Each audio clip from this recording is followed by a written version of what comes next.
মুরগির মাংসটা ম্যারিনেট করে রেখেছিলাম, এখন এটা বের করলাম। এখন মুরগির মাংসগুলি ভেজে নিব, একটু বেশি করে তেল দিব।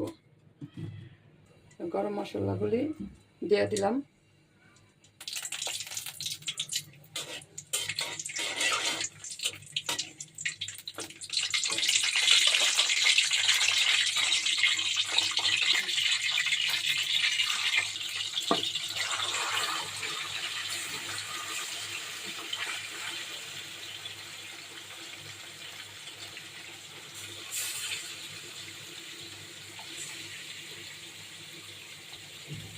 এই যে মশলাগুলি আছে এগুলিও দিয়ে দিলাম।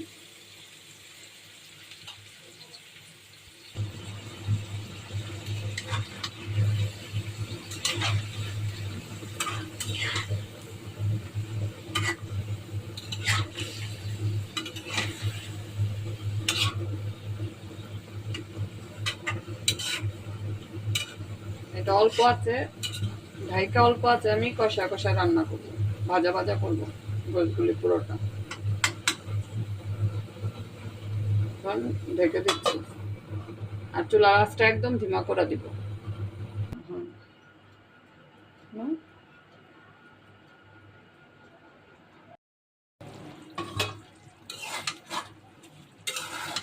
পানি শুকায় গেছে, অনেকগুলি পানি শুকায় গেছে,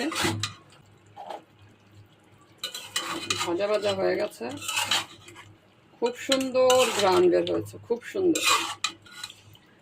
এখানে আমি এখন কিছু মশলা দিব।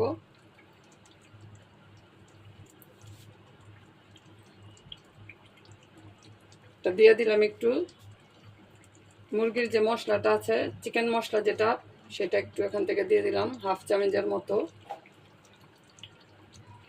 আর এখানে দিয়ে দিচ্ছি গরম মশলার গুঁড়া।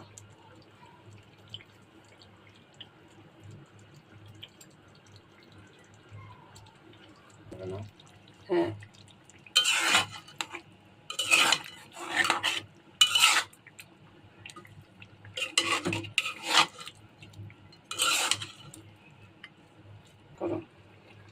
এখন উপর থেকে দিয়ে দিচ্ছি পেঁয়াজ।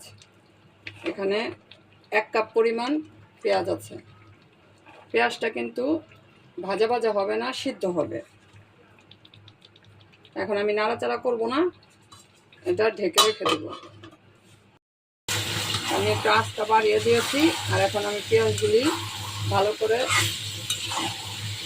মাংসের সাথে মানে একটু উপর নিচে করে দিচ্ছি আর কি,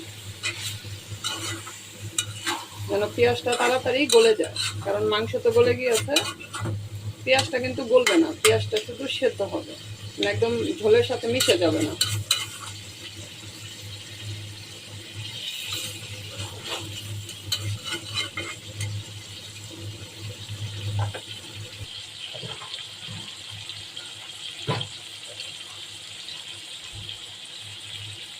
এখন নাও, এখন দিয়ে দিচ্ছি কাঁচামরিচ। কাঁচামরিচটা এখন দিলে কি, যে কাঁচামরিচের যে ঘ্রাণটা আছে এটা কিন্তু ভালো লাগবে, এটা ঘ্রাণ কিন্তু খুব সুন্দর আসছে। এখন আমি একটু ঢেকে দেই, তাহলে পেঁয়াজটা তাড়াতাড়ি সেদ্ধ হয়ে যাবে। খুব সুন্দর ঘ্রাণ বের হয়েছে কাঁচামরিচের। এখন আমি আরেকটু নেড়ে দিচ্ছি, কারণ নিচে যদি আবার পোড়া লেগে যায় তাহলে কিন্তু ঘ্রাণটা নষ্ট হয়ে যাবে।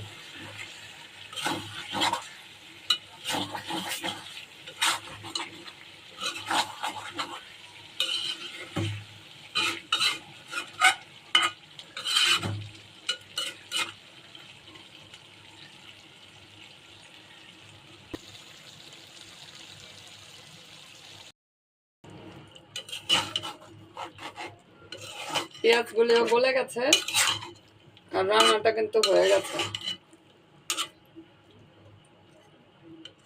শুকাবো না, আর যতটুকু একটু মানে তেল উঠেছে এই তেলের মধ্যে থাকবে। খুব সুন্দর ঘ্রাণ বের হয়েছে, মাংসটা একদম নরম হয়ে গেছে, অনেক সুন্দর ঘ্রাণ বের হচ্ছে।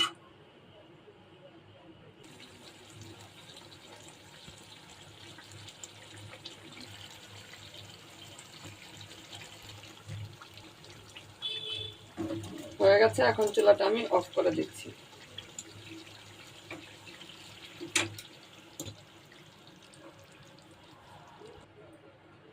এইভাবে যদি মুরগির গোশত রান্না করা হয় তাহলে কিন্তু আর গরুর গোশতের প্রয়োজন নেই।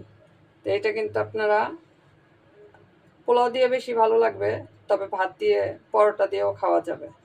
তো ভিডিওটা আজকে এই পর্যন্তই। সবাই ভালো থাকেন। আল্লাহ হাফেজ।